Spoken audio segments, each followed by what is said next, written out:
stop it. He practices in class and even repeats the motion while asleep. He does it so many times it becomes excessive. Everyone assumes he has lost his mind. Even the female disciples look at him like he is strange. But only Jonathan knows that once he pulls his sword 100,000 times, he will become the strongest person alive. To reach that target faster, he refuses to pause. Even when the entire sect believes something is wrong with him, he does not care. One day, his sister sees the movements he is making on his bed, and her face immediately turns red. She scolds him and calls him shameless, yet all he is doing is practicing his sword draw again and again. When he is just a few hundred draws short of his goal, members from another sect arrive to cause trouble. Each of them is confident and arrogant, acting like they can crush everyone there. Across the whole arena, only his sister can barely compete with their top fighters. But to everyone's disbelief, the opponent cheats and she is defeated instantly. With no other option, Jonathan steps onto the arena. Even there, he keeps drawing his sword without pause. His opponent thinks Jonathan is mocking him, and his anger flares at once. He vows to slam Jonathan down before he finishes whatever he is doing. Jonathan can only continue drawing his sword while avoiding the attacks. This drives the opponent even madder, and he releases his most powerful strike. At that very second, Jonathan completes his 100,000th sword draw. In a flash, boundless strength floods through his entire body. Every time Jonathan... How many napkins does a person need to get through a sandwich? Alright guys, time to play some 2x Yayo. Yo, 2x Yayo.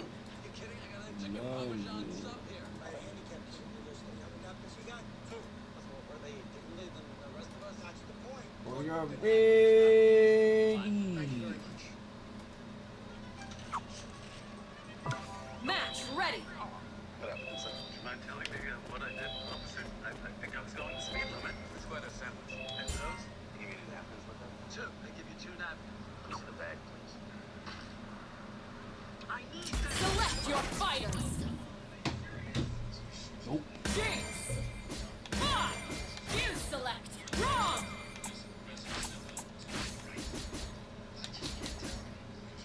Darius.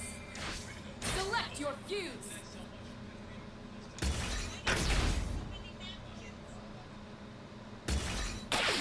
Choose your destination.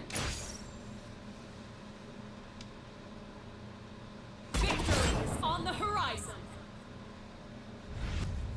Good. Two sisters fighting side by side. One's got this thing. Powder. Shh. Stop singing. It's time to fight. Come. Ready. Let's go.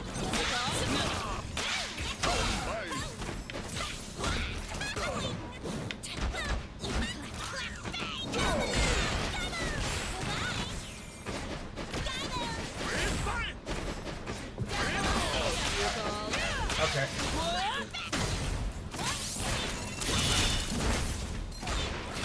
Shoot him if you got him. So,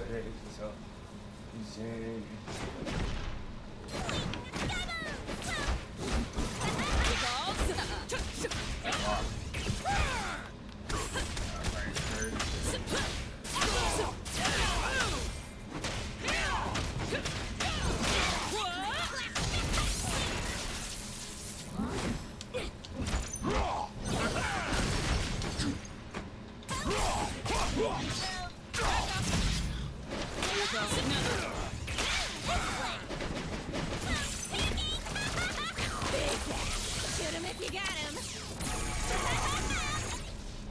Shoot him if you got him.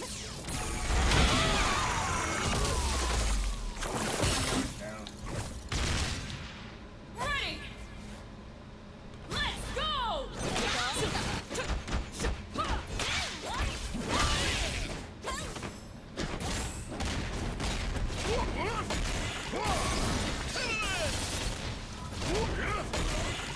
Mess with them! You'll get me hard and your break! We go! Duel! Evelyn! Ready. Woo.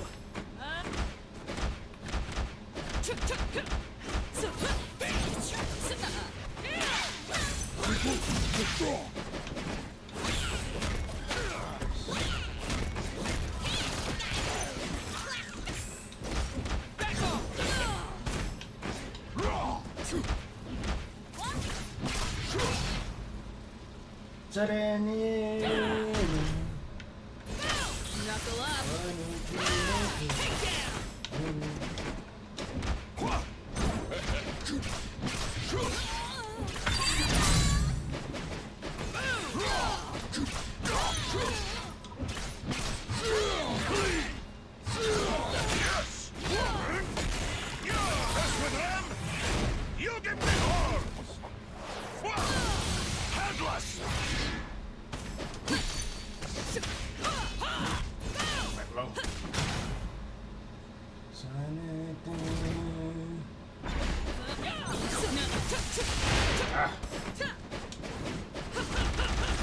Hit the bricks!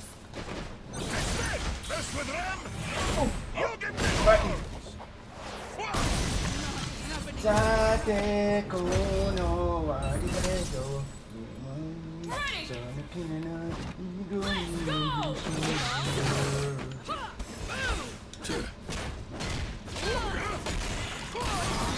Kiss this here now, cut!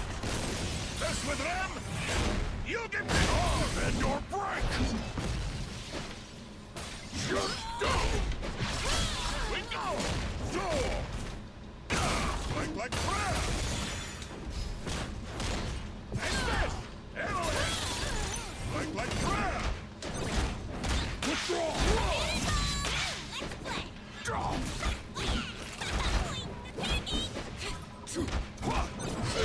Yes! Lead! Huh? Whoa! Me too! Withdraw! Draw! Lead! Yes! Mess with them! You'll get the horns! Headless!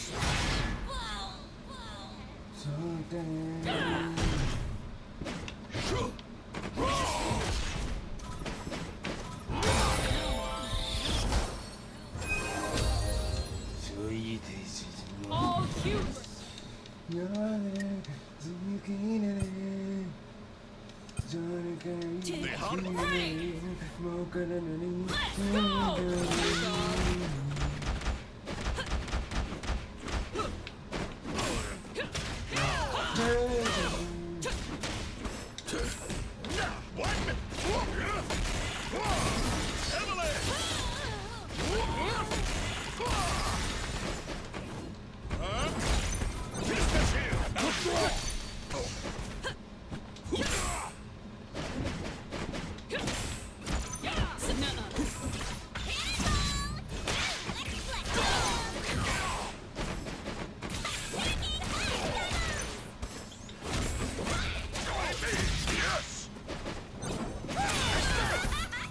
Shoot him if you got him.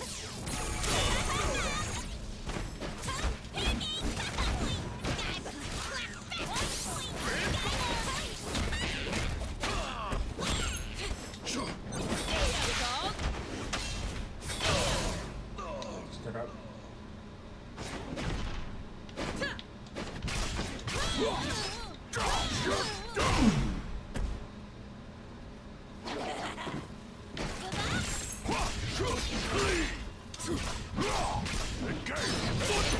Fall in! For Noxus!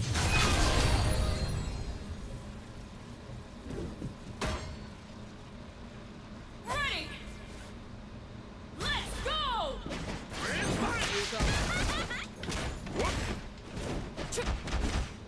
Ready?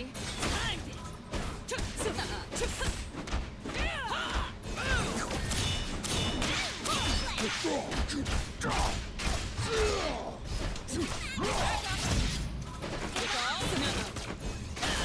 Kiss the ground! Yes!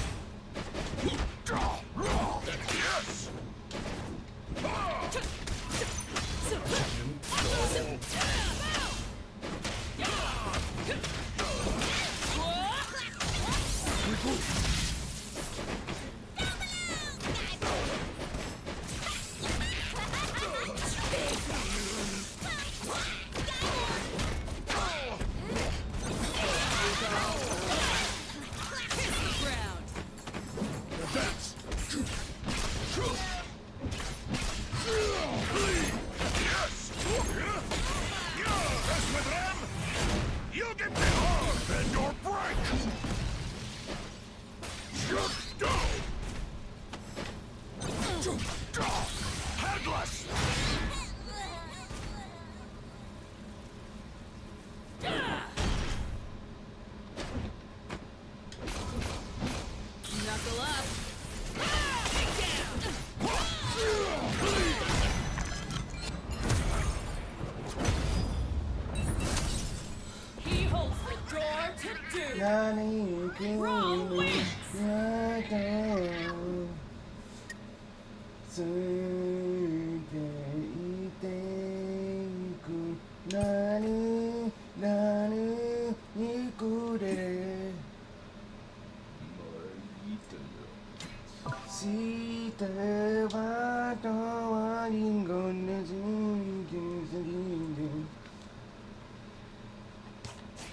チョコレートそれりとよく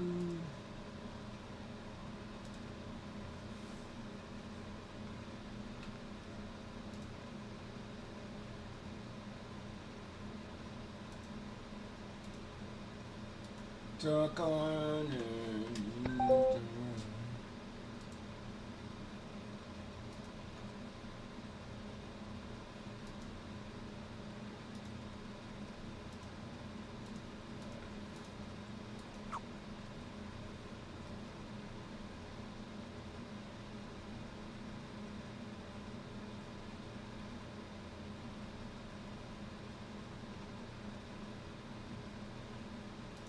Leon is married to Cherry, and yes, since it was known that Leon was possibly married when he put something on his hand, theorizing that he put a ring on, and with the discarded concept art where he has a ring, many are already theorizing that he is married to Cherry, and only because she has a ring. Yes, just because of that.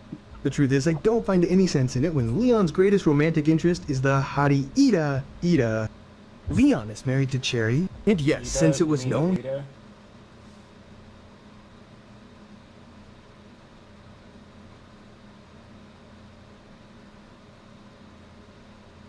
Match ready. So in Resident Evil 9, we come across these very interesting looking operators that are labeled in-game as the elite guard, or some kind of elite soldiers. Now, if you were to go ahead and ask me, I personally believe these guys to be Umbrella's elite Umbrella Security Service or USS operators. I mean, it makes perfect sense that this would be the USS, given that right after this, we end up fighting this person who is called the Commander. Now, this person has the same gas mask that Hunk, Umbrella's elite operator, uses. He has the same voice actor, Keith Silverstein, and he even has black bruises on his left hand after this boss fight. I made a whole separate video talking about why I personally believe Hunk survived Resident Evil Requiem, but in this video, I want to go ahead and talk about a theory of mine that I think piecing together, which is why Hunk and the USS are currently operating in Raccoon City. So, to start this thing off, let's go ahead and establish the baseline. R.I.P is a secret lab beneath Raccoon City.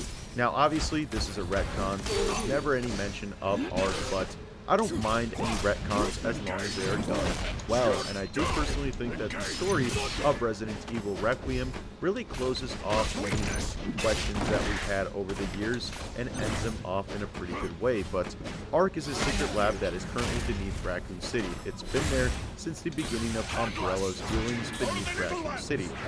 Now, the R.I.P is home to Elpis.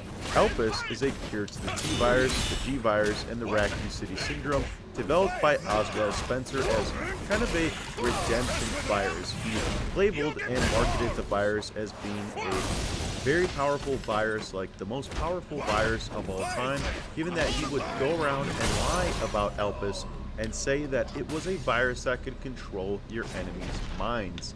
Now, just by explaining Elpis in that manner, I mean, who wouldn't want Elpis in the world of Resident Evil? But let's go back to Resident Evil Requiem. So, everyone is here for a reunion in Raccoon City. Xeno wants to use Grace to release Elpis. The BSAA is here to eliminate R.I.P and Kane connections. Victor Gideon plans to betray Xeno and the connections, and even Hunk and the USS are here. Question is why? At this point of the game, Victor Gideon and Xeno are working together.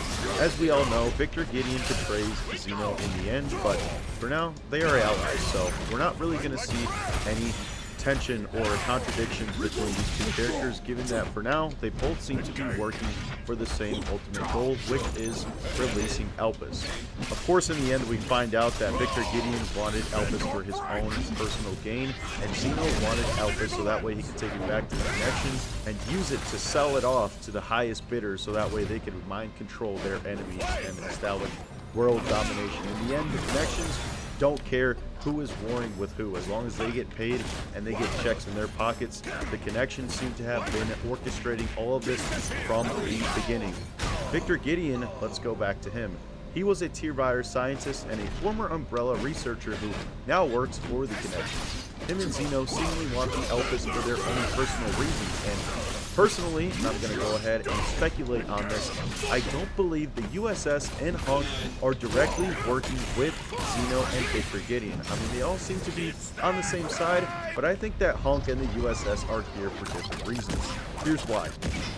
So, since the game revolves around the mysterious deaths of Raccoon City survivors, thanks to the Raccoon City Syndrome, it's safe to say that more people escaped from Raccoon City than we initially thought. I mean, go ahead and throw this thought out there real quick.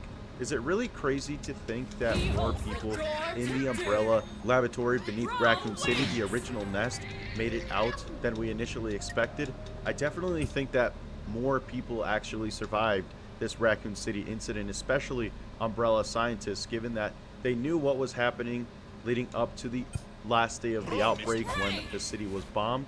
But, I mean, it's a whole city, right? The whole city came under infection. I'm sure more people got out, so I wouldn't be surprised to find out if Umbrella researchers and scientists actually made it out of Raccoon City. I mean, even Hunk made it out of Raccoon City by extracting the last gene sample. So this is where the bulk of my theory really comes from. My theory is based on the idea that these escaped Umbrella scientists, you know, now that they're seasoned and veteran researchers after 28 years, are finally starting to experience Raccoon City syndrome. I mean, as we can see in the game, Hunk is also experiencing these kind of symptoms because after you fight Hunk and you quote-unquote kill him, you can see in his left hand that he has the black stains that are consistent with symptoms of the Raccoon City syndrome. With this information in mind, I don't think that the mission was ever to just kill Leon and thwart the BSAA. Something else is definitely happening here. I personally think that Hunk and the USS are here at ARC to retrieve the Elpis samples, not only to secure the Umbrella staff that they are working for, but to reverse engineer the cure and sell it to the world's highest bidder. It turns out that the Connections made a deal with the government and acted as a mole in relation to Umbrella's relationship with the government. We find this out towards the end of the game that the Connections were actually the ones who kind of lobbied for the destruction of Raccoon City, and that's because they wanted to seize Umbrella's assets and destroy evidence between Umbrella and the government. Of course, Umbrella was having shady deals with the federal government leading up to the events of Resident Evil 2, and so by partnering with the Connections, the government decided to destroy Raccoon City so that way they could clear their name, just clean off the board from the Raccoon City incident and put all of the blame on Oswald Spencer.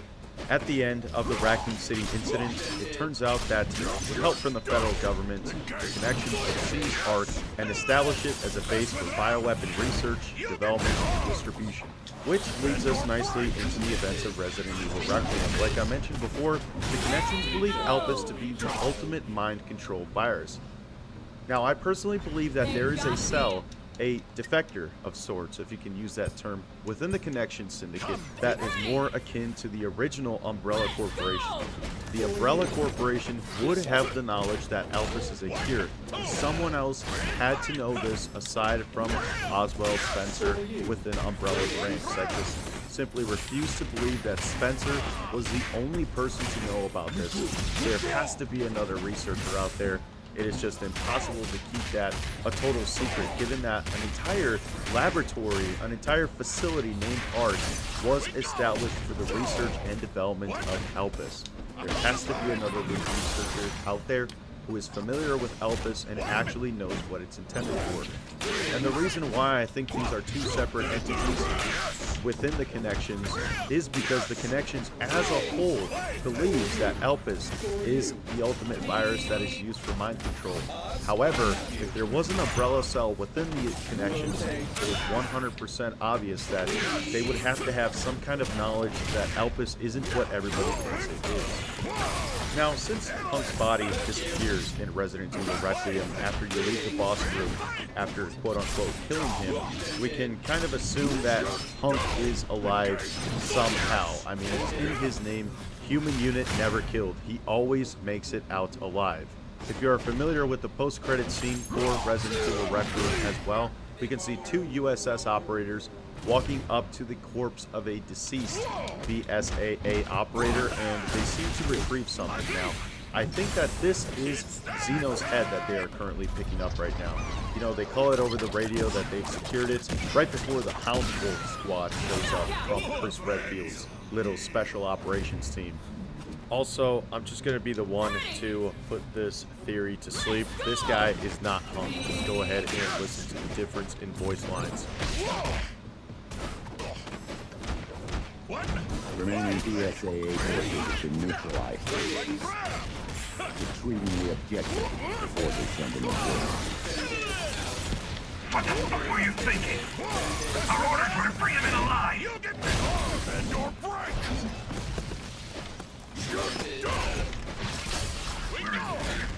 We had a snafu. Target resisted, we had to take him on. Going back to Hunk, I think this could be a possible 4th Survivor DLC where we can see Hunk waking up, retrieving the Elpis, and escaping Arth as it is crumbling down. I mean, it would be totally perfect if Hunk was a 4th Survivor once again, given that Leon, Grace, and Emily were the 3 other survivors to have made it out of the events of the story, and Hunk would fit perfectly into that 4th Survivor slot. So, in the end, there's only one reason that the USS and Hunk would be sent in for an operation like this. If you guys remember, back in 1998, they were deployed to retrieve the G-Virus from Dr. William Birkin in the original nest beneath Raccoon City, and 28 years later, it seems that they were deployed once again to possibly retrieve the Elpis and the decapitated head of Xeno, but of course we're going to have to see with the post-launch content for Resident Evil Requiem what this all means. In short, I do want to say that I personally believe that there is a original Umbrella cell operating within the Connections that intends to maybe distance itself from the Connections overall, because I do think that time is ticking for the Connections, and we always know that Umbrella is watching. Anyways, thank you for watching today's video. If you enjoyed it, I would please encourage you guys to drop a like on the video and subscribe to the channel for more Resident Evil content in the future. This has been Behind the Grind, and I'll catch you on the next one. Peace!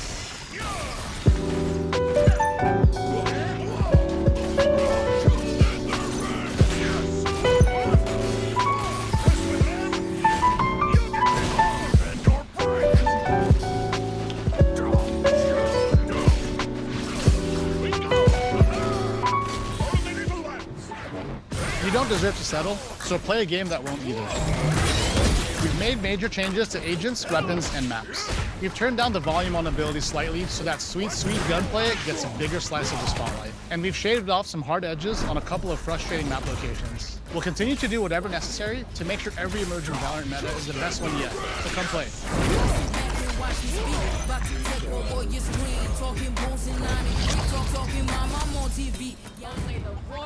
Welcome to the Undertone Podcast, where we talk about all things creepy.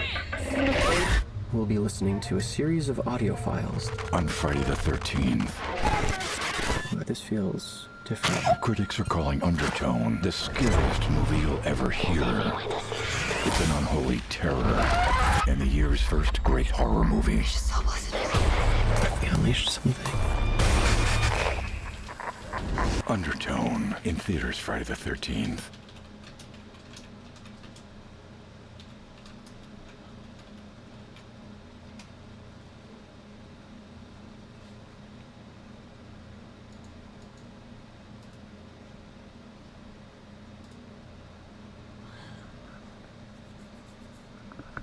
Alright guys, I'm about to switch to RE. Oh man.